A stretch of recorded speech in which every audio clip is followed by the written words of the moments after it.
Huh. One more upload and I'm at 100 videos. Nice. Yo, what's up? Hey, what's up, man? Hey, yo, check this out. One more upload and I'll be at 100 videos. Yo, for real? Yo, that's dope, man. What you gonna upload? Yeah, see, that's the thing. I have no idea. Well, you could do something like a 50K subscriber special or something like that. I would, but I'm not at 50K yet. Oh, shoot. Bruh, I know what you should do. Yeah, what's up? You should upload another one of those make Android look like iOS videos. Another one? Another one. Bruh, seriously, people keep asking for it, and for some reason they really want to make their phones look like it's running iOS. I know, right? Like, why don't people just buy iPhones? Bruh, I don't even know, man, but real talk, you need to make this updated video, man. I mean, your last two versions of this video were like your highest viewed videos of all time. I mean, it only makes sense to make this your 100th video, unless you don't want your 100th video being about iOS or something like that. Wait, what you mean? Bruh. Don't you hate iPhones or something? Nah, I don't hate iPhones. I just prefer Android. Oh, okay. I mean, it just seems like everybody thinks that you hate iPhones and iOS and stuff like that. I mean, I'm just saying. Nah, it's not like that. It's not like that, trust me. Oh, okay. Well then, I guess I'll do it. I don't see why not. All right, let's go. Let's do it.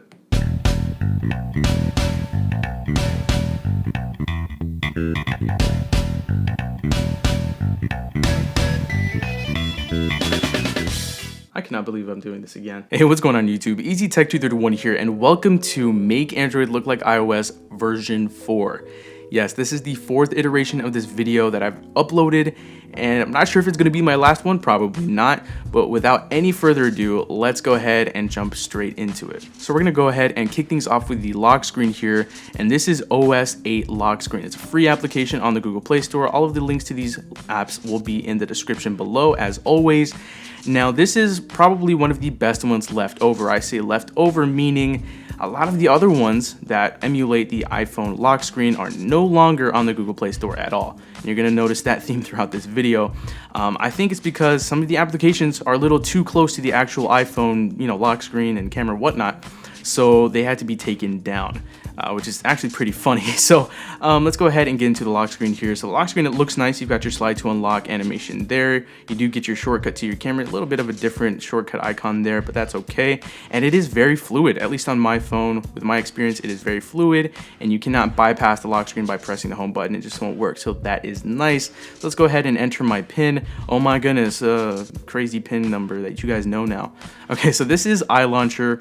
You guys may or may not recognize it. It is $2.52 on the Google Play Store. It is up to you whether or not it's worth it. So this is iLauncher. Now, let me go ahead and tell you right away that this is not how you're gonna get it when you first download it. I did spend a little bit of time changing up some icons because, like I said about the lock screen, this home screen launcher here actually has some different icons from the actual iPhone. Many months ago, iLauncher was taken off the Google Play Store, and that's because it had some icons and some animations and stuff like that that were way too close to the actual iPhone, so they had to change things up a bit so that they could put it back on the Google Play Store, which is hilarious in my opinion. But this is what I've cooked up a little bit. So there were some applications like the camera, like music, and the phone and the messaging application that had different icons. In fact, this here is Google Maps. That there is actually Google Play, as you would guess.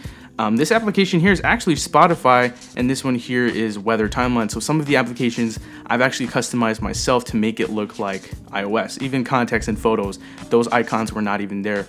So you're gonna have to search up on Google the icons, and then you're gonna have to change them yourself, and I'll get into how to change them in a little bit. So taking a look around the launcher, finally, I know you're saying that, it is very fluid. It is a very fluid launcher. iOS aside, this is a great launcher overall. It's really nice. It looks nice, and it's clean, it's quick, and it just works. And you do have the pull down to search here, which is really cool. It does work. So if I were to type in keep, for example, type that in, you can get to your web search, Wikipedia search, and you can also search throughout your phone. And if I were to tap on that, it would open up the application right away. So that does work. It's not the smoothest thing in the world, but it works. And now you also have your folders, you would guess, and it's very fluid. It works really nice, and you can also long press on applications to get the wiggle animation, which is cool. You can drag them around. You can delete your applications from here as well. You can drag applications on top of other ones to create folders, which is cool. And this is something that iPhones cannot do. You can tap on an application when it's doing this, and you can change the icon, you can change the title, you can change what the app does when you tap on it. You can unset the icon. I have a custom icon on there right now. You can unset it, and then you can also hide the application as well. Those are some pretty cool functions that you can do in this launcher that you still can't do in iOS. So I actually think that's pretty cool, and it works really well. So I'm gonna go ahead and press the back button here. So this is the home screen. Again, it's really smooth, it works well, and it does pretty much everything you'd want it to do. Now, the next application is actually made by the same developer. It is iNoti, and that's our notification center up here. So let me go ahead and start out on this screen, your today screen. You've got your date, your calendar events and whatnot, you know, some application information there. If you swipe over here to the right side, you're gonna get all of your notifications. I kept all of these notifications live just so I can show you the fluidity. It's very smooth, it works really well. It works a lot better than it used to, let me tell you that right now. It was absolutely terrible before, but now it actually works. You can clear all of your notifications up here at the top, or you can swipe to clear them like so. Tap that X there, it'll clear that. I'm gonna go ahead and clear one of them just to show you guys. Clear that, there it goes. So it's really smooth, it works really well. I get all of my notifications there. And moving on to the next application is the Control Center. It's actually called Control Center, it's free. And I gotta say, it's not the best one. As you can see there, it's not very fluid. It's not all that responsive, and I mean, you just look at it. I mean, you've got RAM information there, you've got storage information, which is cool. You've even got a small ad down there, but overall, it just doesn't work well and doesn't really look too much like the Control Center. But unfortunately, it is the best one on the Play Store right now. So you can swipe over here and get to your toggles, and they do work. You know, they work, but overall, performance-wise, it's just not the best. So that's pretty unfortunate. Now, going on to our next application, you might have seen it earlier, is the keyboard. And this is actually called Apple Keyboard. Now, you could download something like Google Keyboard and toss a skin on there to make it look like an iPhone keyboard. But this one overall is pretty much the best one in terms of looks, representation of an actual iPhone keyboard. And it does work fairly well. I mean, it's not the greatest keyboard ever. Just get a look at what it looks like right there. It's okay, it's not bad, it's free on the Google Play Store, it works. I mean, what else do you really want? And moving on to our last application. Is this our last one? Yes, our last application is the camera. Now, this is something that I haven't featured in one of these videos yet, because before, in past videos, I haven't been able to find a good iPhone type camera. So this one is new. It's actually newer.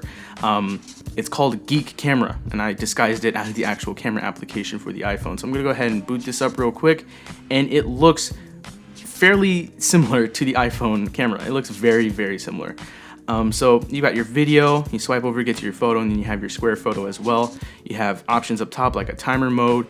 You got grid lines and more settings over here like touch to take photos. You got the photo sound and all that good stuff. And then going back over here, you can switch to the front facing camera. You've also got some effects down here at the bottom, and they are live, so you can see what they'll look like when you take that picture. You got 2 pages of them too, which is pretty cool. So you got that, and it looks a whole lot like the iPhone camera. So that is pretty much the closest that I've ever seen in terms of camera. And that is pretty much it, guys. That is it. I just want to do the lock screen one more time. It makes me smile almost every time. Okay, it didn't do it that time. Let me do it one more time. There it goes. Man, that gets me every single time. So that is pretty much it, guys. I hope you were able to get something out of this. It's going to be a while before I make another one of these videos, so I hope you enjoyed it. That is make your Android phone look like it's running iOS version 4, and there you have it. All right, that's a wrap.